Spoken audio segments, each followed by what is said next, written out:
It's so nice to wake up to clean floors. If you have a lot of tile and wood floors, they can always feel a little gritty. The robot vacuum is the best way to clean the floors every day. I love to walk around the house barefoot. It feels so good to walk around on clean floors. An added benefit to a robot vac is that it creates a Diderot effect. And not in a bad way. This thing can really motivate you to clean everything off your floors. We picked up a bunch of stuff off the floors and either put it away or got rid of it. Once a robot vacuum starts cleaning your floors, it makes you want to clean up the rest of your house too. While he's cleaning up over there by the front door, we'll get all this stuff cleaned up out of here. Oh yeah, that looks a lot nicer. That bench was always kind of a shoe magnet. Oh, here comes our cat. He's always checking up on this vacuum to see what he's up to.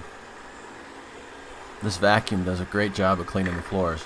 And it's also really cool to watch it try and navigate around everything. It's pretty amazing how it can figure out where it's at and where to clean.